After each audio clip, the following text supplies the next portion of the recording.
पंचम दिवस में हम लोग प्रवेश कर रहे हैं। कल हम लोगों ने भगवान कृष्ण के दिव्य जन्मोत्सव में हिस्सा लिया। परम आनंद सबको मिला। किसी को नाचने में आनंद आया होगा, किसी को कथा सुनने में आनंद आया होगा, किसी को उत्सव देखने में आनंद आया होगा, लेकिन ऐसा कोई नहीं होगा जिसको आनंद न आया होगा। परमात्मा का रूप ही है, नाम ही है जो आनंद सिंधु सुख राशि। आनंद का वो सागर है और उस आनंद के सागर से यदि आप स्पर्श पाओगे तो ऐसा हो सकता है कि आप भी आनंद से न भर जाएं। बिजली के तार को छुओ और करंट न लगे, ऐसा हो सकता है? नहीं हो सकता है। ठीक उसी तरह से यह आनंद का सागर है और इस आनंद के सागर में डुबकी लगाने से आपको अब वो आप अपना अपना सबका भिन्न भिन्न मत होता है, भिन्न भिन्न उद्देश्य होता है। किसी का कुछ, किसी का कुछ, किसी का कुछ, किसी का कुछ। कोई उस समुद्र में मछली पकड़ने के लिए जाता है, वो भी भीगता है। समुद्र में स्नान करने के लिए जाता है, वो भी भीगता है। भीगते सब हैं, उद्देश्य भले अलग अलग हो। तो आप सब ने, हम सब लोगों ने कल दिव्य जन्मोत्सव का आनंद लिया था। ये आनंद जीवन में स्थिर बनाया रहे, इसके लिए हमें क्या करना चाहिए? कल आनंद आया था प्रेम भैया, निर्मल भैया, आनंद आया था कल, बहुत आनंद आया। आनंद ही आता है। अब भागवत का मूल उद्देश्य भी यही है कि ये आनंद स्थिर कैसे बना रहे। परीक्षित जी तो सुन के चले गए, अब हम तो जाने वाले हैं नहीं, हमें तो रहना ही है। हमारी ये तैयारी तो है नहीं कि हमने 7वें दिन सुना और हमें भी जाना है, नहीं, हमें यहाँ रहना। तो ये आनंद, जीवन का आनंद जो हमें इस कथा को सुनने में यहाँ या कृष्ण जन्मोत्सव में जो आनंद आया है, ये आनंद हमारे जीवन में स्थिर बना रहे, इसके लिए हम क्या करें?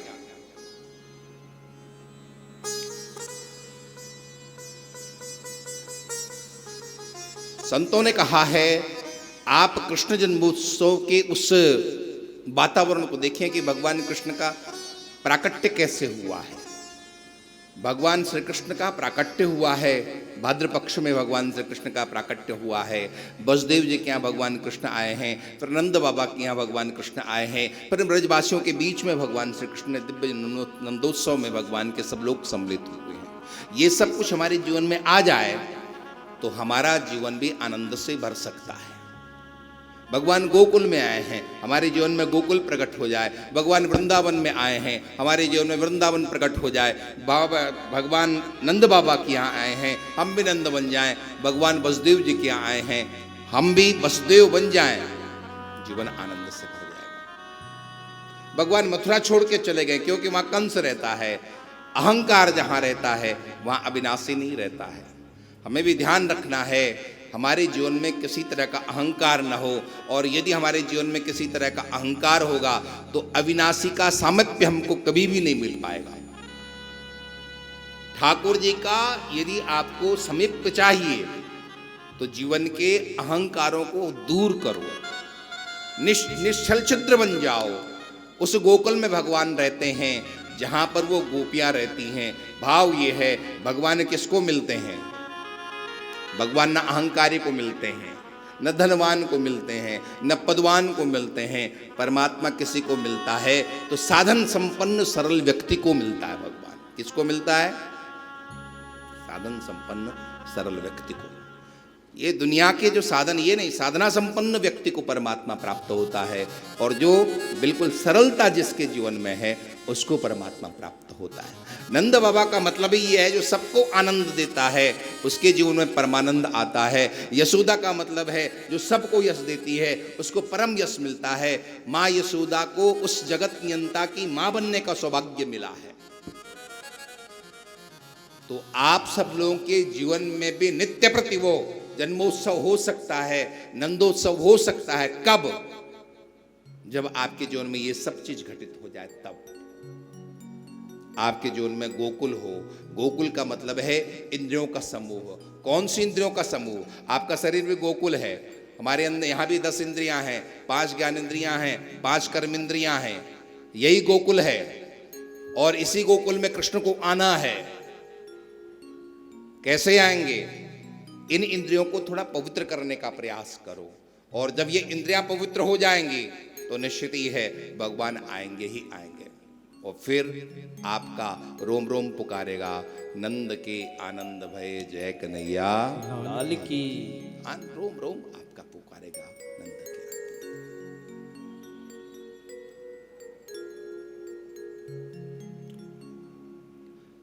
भगवान का दिव्य नंदोत्सव मनाया गया, और फिर पूतना आती है।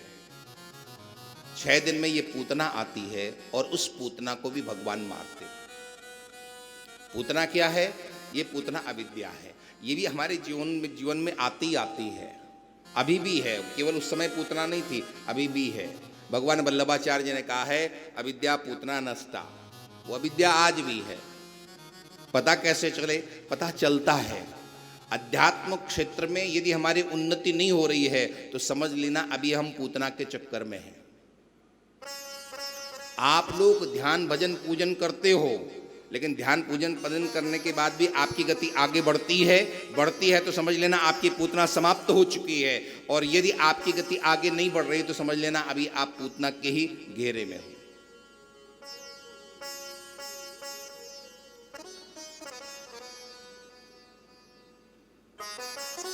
साधना का मार्ग ऐसा है, दिन दिन बढ़त सबायो, नित्य प्रति वो बढ़ता रहता है। तब तो समझना कि आपकी साधना ठीक चल रही है। और आज आप एक माला कर रहे हैं और कल आपको माला करने का न मन चले, तब समझ लेना कि भी पूतना हमारे अंदर है। और आज आपने एक माला की है, कल आपको 2 माला करने का मन चले, तो समझ लेना कि हमारी पूतना धीरे धीरे समाप्त हो रही है। अविद्या पूतना नष्टा। जब तक हमारे जीवन में ये अविद्या है तब तक बहुत बात बनती नहीं है। बहुत प्रसिद्ध आख्यान है, मथुरा में यमुना जी में विश्राम घाट से व्यक्ति रात को 11 बजे नाव लेकर के चला सामने गोकुल जाने के लिए। भांग बहुत ज्यादा खा रखी थी, रात भर वो चप्पू चलाता रहा। और सुबह जब लोग यमुना जी में स्नान करने के लिए आए तो उसने पूछा कि कौन सा घाट है? तो स्नान करने वालों ने कहा कि ये विश्राम घाट है। कहा मैं तो रात को 11 बजे विश्राम घाट से चला था, अभी भी विश्राम घाट है। उन नहाने वालों ने कहा, भैया भले तुम 11 बजे से यहां चले हो, लेकिन तुमने नाव की रस्सी तो खोली नहीं थी।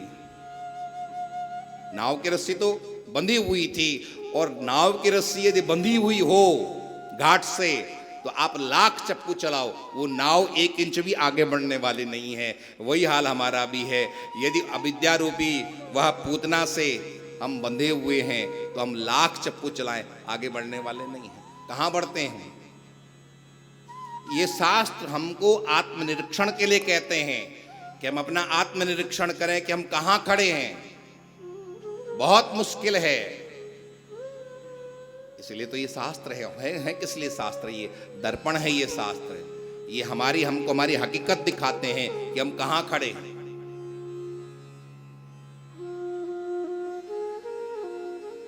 पूतना को मारा है भगवान ने, और फिर आता है सक्टासुर को।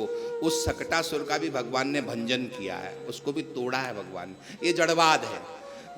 भगवान के भक्त के जीवन में जड़ पदार्थों की कोई बहुत कीमत नहीं होती है। अभी हमारे लिए दुनिया के पदार्थ बहुत महत्वपूर्ण हैं। कब? जब तक वह परम प्रेम हमारे जीवन में नहीं आ जाता है, तब तक।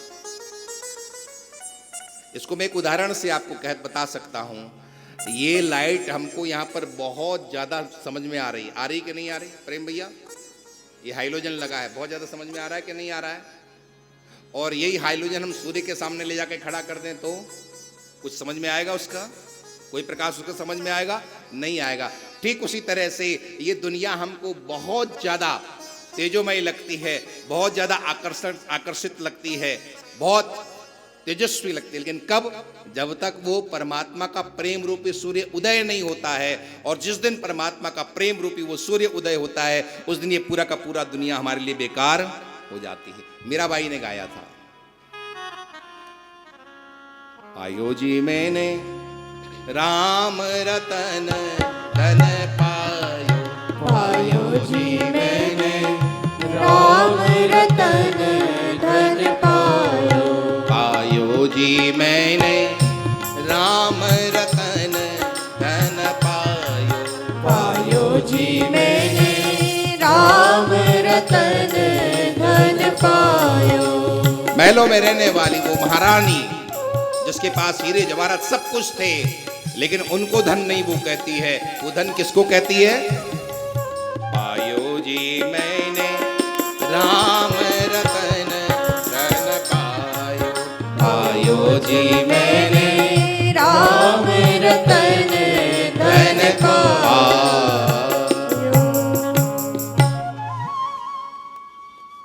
जड़वाद भी धीरे धीरे हमारे जीवन से समाप्त होता चला जाता है। अभी हम भौतिक वस्तुओं को बहुत महत्व देते हैं, और जब वो जड़वाद हमारे दिमाग से समाप्त हो जाएगा तो धीरे धीरे वो महत्व धीरे धीरे हल्का होता चला जाता है। इसको कहते हैं सकट भंजन। भगवान ने सकट भंजन करके, सकटासुर को मार करके, और हमारे ये अध्यात्म की एक एक श्रेणियां हैं, ये अध्यात्म जीवन की एक एक श्रेणियां हैं। पूतना मरती है, फिर सकटासुर मरता है, और भगवान ने उस सकटासुर का भी भंजन किया है। और अब यहाँ पर तृणावर्त आता है, और उस तृणावर्त को भी भगवान संहार करते हैं, उस तृणावर्त को भी भगवान ने मारा है।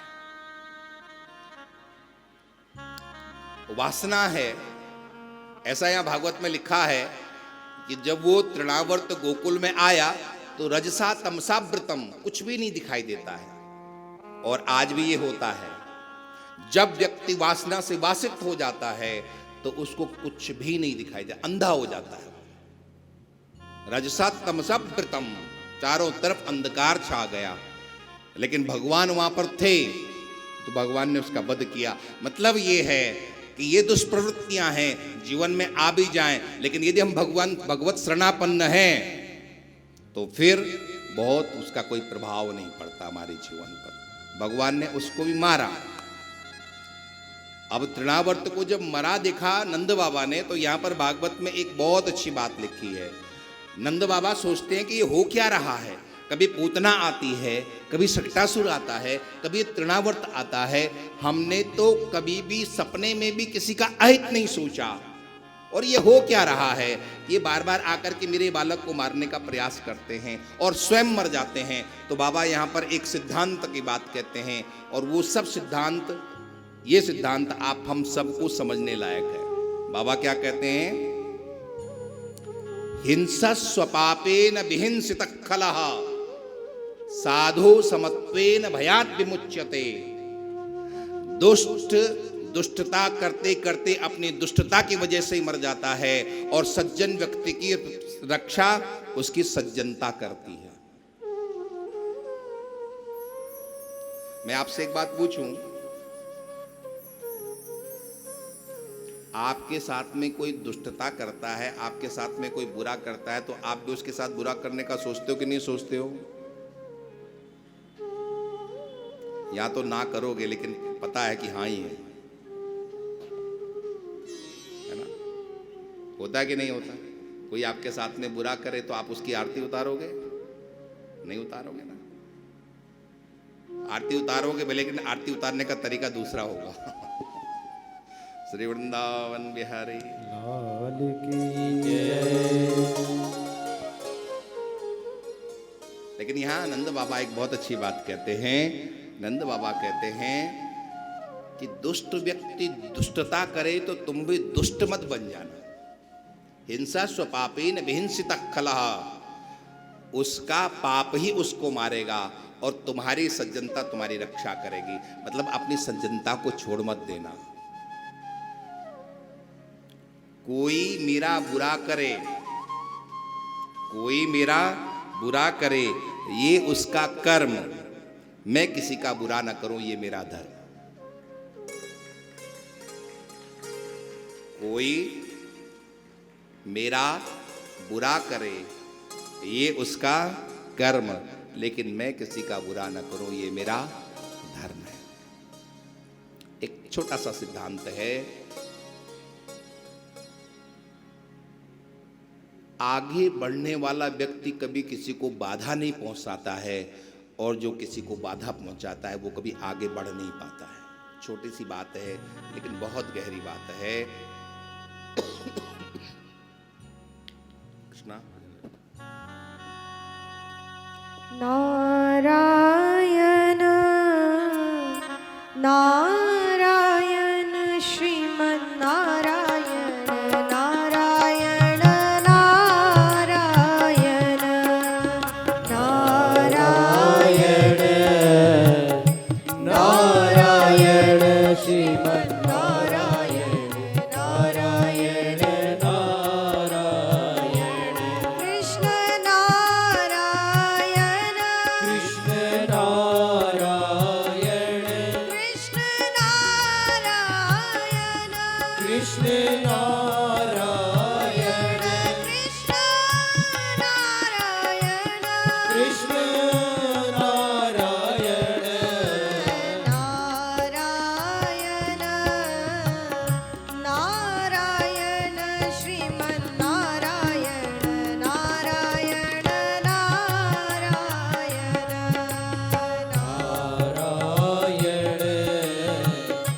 नारायण श्रीमन्नारायण नारायण नारायण गुरुवर नारायण गुरुवर नारायण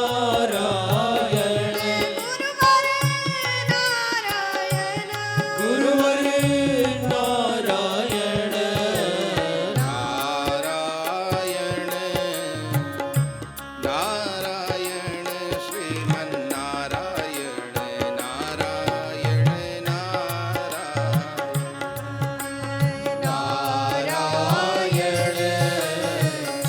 नारायण श्रीमन्नारायण नारायण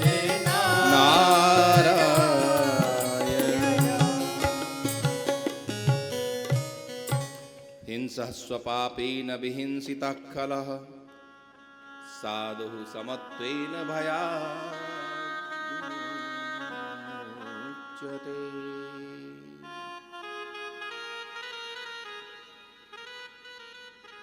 साधु की साधुता उसकी रक्षा करती है और दुष्ट की दुष्टता ही उसका नाश करती है।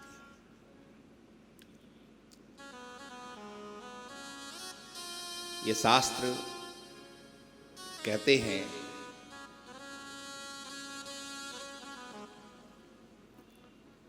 हम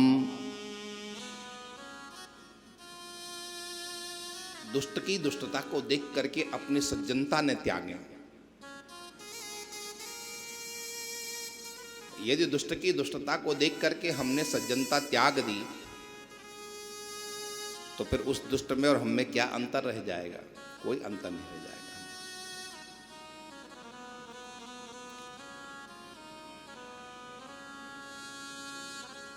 भलाई करते रहिए बहते हुए पानी की तरह, भलाई करते रहिए बहते हुए पानी की तरह है। बुराई खुद ही किनारे लग जाएगी कचरे की तरह।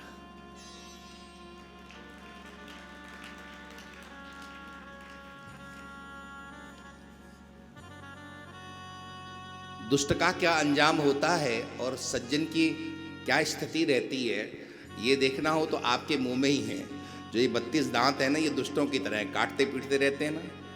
और कभी कभी ये जीभ को भी काट देते हैं, लेकिन जीभ बदले में उनको काटती नहीं है, बल्कि उनको कभी कोई कष्ट आ जाए तो जीभ बार बार उनको सहलाती रहती है, मानो हालचाल पूछ रही हो, कभी या क्या हो, कैसे हो। जैसे आपका कोई परिचित, आपका कोई अपना अस्पताल में भर्ती हो जाए तो आप बार बार उसका हाल चाल लेते हो, ठीक उसी तरह से ये जीभ भी बार बार हाल चाल लेती है दांतों की, कहीं कीड़ा लग जाए, कहीं दर्द हो जाए, कहीं कोई कष्ट हो जाए। परिणाम क्या होता है? दांत जल्दी चले जाते हैं, लेकिन जीभ जीवन के साथ आती है और जीवन के साथ ही ये जीभ जाती भी है। तो ये शास्त्र हमको यही बात बताते हैं। नंद बाबा यहाँ पर सिद्धांत कहते हैं कि दुष्ट की दुष्टता ही उसे मारेगी और आपकी सज्जनता ही आपकी रक्षा करेगी। अपनी सज्जनता मत छोड़ देना। आप भगवान छोटे से हैं और छोटे से भगवान की एक सुंदर घटना का यहाँ पर सुखदेव जी ने बहुत सुंदर एक खाका खींचा है, चित्रण किया है। एक दिन की घटना है, माँ गोद में बैठाए हुए भगवान बालकृष्ण को दुग्ध पान करा रही है और प्रश्नतम दूध झर रहा है माँ का, और आज इस आनंद के सिंधु को भी आनंद दे रही है वो माँ। इसलिए हमारे संतों ने कहा है कि माँ पूरी दुनिया को आनंद देने वाला वो परमात्मा आपसे आनंद प्राप्त कर रहा है। तो हमें तो ये लगता है कि माँ आप भगवान बड़े नहीं हैं, बल्कि भगवान से भी बड़ी आप हैं। भगवान क्या है? भगवान आनंद के सागर हैं, जो आनंद सिंधु सुख राशि, और उस आनंद के सागर को भी आनंद दे रही है। माँ के उस दुग्ध पान करके भगवान तृप्त नहीं हो रहे हैं, वो दुग्ध नहीं है, माँ का प्रेम है, माँ की वो भक्ति है। भगवान पीते जा रहे और तृप्त नहीं हो रहे हैं।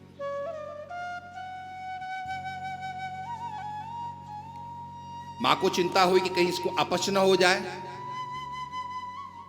तो भगवान ने धीरे से जम्हाई ली, भगवान का मुंह खुला, और जो ही भगवान का मुंह खुला तो संपूर्ण विश्व का वहां पर दर्शन हुआ। मानो माँ को ये कहना चाहते हो, माँ चिंता मत करना, तेरा दूध अकेला मैं नहीं पी रहा हूं, पूरा विश्व पी रहा है, पूरा विश्व तृप्त हो रहा है। तो केवल अकेले मुझे तृप्त नहीं कर रही है, पूरा विश्व तृप्त हो रहा है। और ये पक्का सिद्धांत है, हम जो कुछ भगवान को समर्पित करते हैं वह संपूर्ण सृष्टि के लिए होता है, अनंत के लिए होता है। बहुत से नास्तिक लोग हमारे सनातन धर्म के लिए प्रश्न चिन्ह लगाते हैं कि शंकर जी पे दूध चढ़ाने से क्या होगा, दूध की बर्बादी है, अग्नि में घी डालने से क्या होगा, घी की बर्बादी है। वो सब चीजें ऐसे कहा करते हैं, लेकिन हमारे संतों ने उसका भी जवाब दिया है। एक व्यक्ति कह रहा था, ये हवन में डालने से, घी डालने से क्या होगा, भगवान शंकर को तुम लोग दूध चढ़ाते इससे क्या होगा।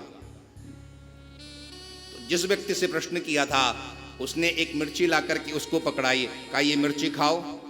उसने मिर्ची खाई, तुमको मिर्ची लगी कि नहीं लगी, और साथ बैठने वालों को लगी मिर्ची, कहा नहीं। वही मिर्ची उसने आग में डाली और जितने वहां पर बैठे हुए थे सबकी आफत हो गई। कहा देखो, अकेले तुमने मिर्ची खाई तो क्या हुआ, केवल तुमको प्रभाव पड़ा, और वही मिर्च मैंने अग्नि में डाली तो कितने लोग प्रभावित हुए। ठीक उसी तरह से हम भी जो कुछ परमात्मा को समर्पित करते हैं वो सबको प्राप्त होता है। आप तो अकेले एक व्यक्ति को दूध पिला दो, हम शंकर जी को दूध पिलाते हैं तो भगवान शंकर संपूर्ण विश्व को तृप्त करते हैं। वो यज्ञ देव संपूर्ण विश्व को तृप्त करते हैं। यहाँ पर भागवत का सिद्धांत है, मां मैं अकेले तृप्त नहीं हो रहा हूं, बल्कि यह संपूर्ण संसार आपके दुग्ध को पी करके तृप्त हो रहा है। पहली बात तो ये, और दूसरी बात क्या है, दूसरी बात बहुत महत्वपूर्ण की ये समझने की है कि भगवान को तृप्त करने का प्रयास करना, जिसने भगवान को तृप्त कर लिया पूरी दुनिया अपने आप तृप्त हो जाती है। और जो दुनिया को तृप्त करने के लिए चलता है, दुनिया तो कभी तृप्त होती नहीं। संतुष्ट होती है कभी दुनिया आपसे? भगवान को संतुष्ट कर लो, पूरी दुनिया अपने आप संतुष्ट हो जाएगी। और यदि दुनिया को संतुष्ट करने के लिए चलोगे, या 5 को संतुष्ट करोगे तो 25 नाराज हो जाएंगे। आपके घर में 4 सदस्य होते हैं, वो सभी आपसे संतुष्ट रहते हैं, कोई ना कोई आपसे विपरीत रहता ही रहता है। इसलिए हमारे यहाँ संतों ने कहा है कि संतुष्ट करना हो तो परमात्मा को संतुष्ट करने का प्रयास करना, और परमात्मा यदि संतुष्ट हो गए तो ये जगत अपने आप संतुष्ट हो जाता है। जा पर कृपा राम की होई, ता पर कृपा करहि सब कोई। और परिवार या संसार को संतुष्ट करने के लिए चलो ना, असंभव सा है। जिंदगी गुजर गई सबको खुश करने में, जिंदगी गुजर गई सबको खुश करने में। जो खुश हुए वो अपने नहीं थे, और जो अपने थे वो कभी खुश हुए ही नहीं। बात समझ में आई आप लोग की नहीं आई? श्री वृंदावन बिहारी लाल की जय। दुनिया का सबसे कठिन काम है सबको प्रसन्न करना, और दुनिया का सबसे सरल काम है सबसे प्रसन्नता पूर्वक मिलना। हम अपने अंदर प्रसन्नता रखें, और प्रसन्न वही व्यक्ति रह सकता है जिसके अंदर प्रभु प्रेम होगा। आपके अंदर प्रभु प्रेम होगा तो आप हमेशा प्रसन्न रहेंगे, और जब आप प्रसन्न रहेंगे तो दुनिया फिर जैसी भी हो, उससे क्या करना। दुनिया तो कभी किसी से संतुष्ट होती नहीं। जिसका रब है उसका सब है। हमारे भारत में अभी कुछ समय पूर्व ही एक बहुत बड़े महापुरुष हुए हैं, स्वामी ब्रह्मानंद जी महाराज।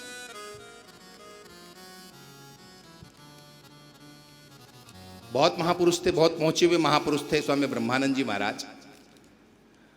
एक दिन वो नौका में बैठ कर के यात्रा कर रहे थे, पार जा रहे थे नौका में बैठ कर के। तो स्वामी जी बैठे अपनी मस्ती में बैठे थे, और वहां पर कुछ युवा बैठे थे। तो वो युवा स्वामी जी की बुराई करने लगे कि देखो ये बाबा बन गए, न काम न धाम, और ये तमाम तरह की उनकी निंदा करने लग गए।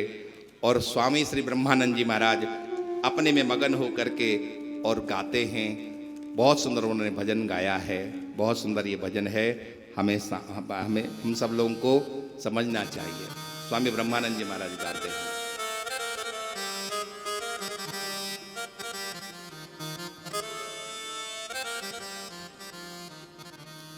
हमें है काम ईश्वर से, जगत रूठे तो रूठन दे।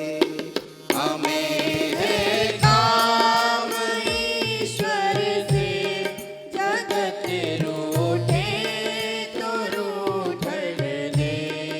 हमें है काम ईश्वर से, जगत रूठे तो रूठन दे।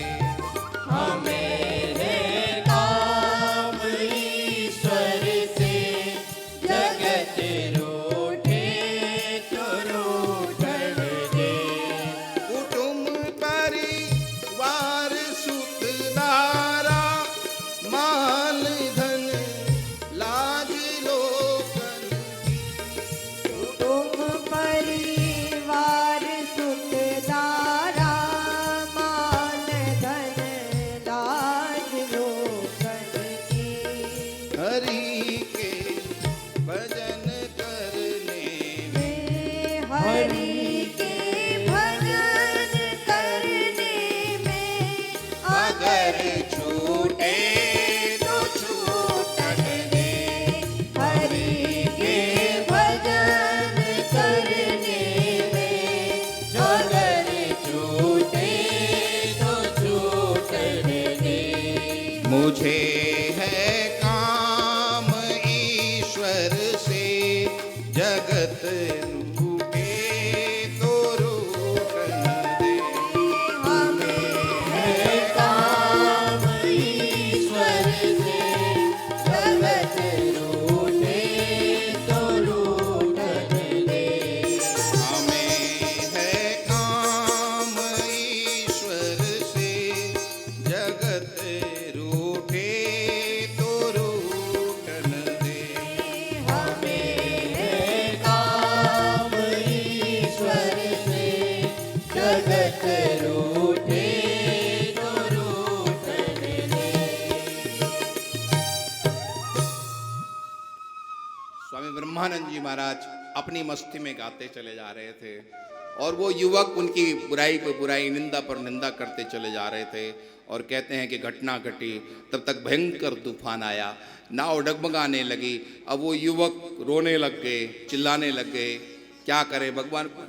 तो स्वामी ब्रह्मानंद जी ने परमात्मा को पुकारा, ठाकुर हमें लगता है कि इनके अपराधों को देख करके तुम रुष्ट हुए हो, आप क्षमा करें इनको। इनको जीवन बहुत प्रिय है, इनके बदले मेरा जीवन आप ले लें, लेकिन इनके जीवन को आप सुरक्षित करें। और साधु ने प्रार्थना की, और फिर जैसा कि सामान्य हो गया। भाव ये है कि दुनिया रूठे तो रूठे, लेकिन हमारा वो रब न रूठे, जिसका रब है उसका सब है।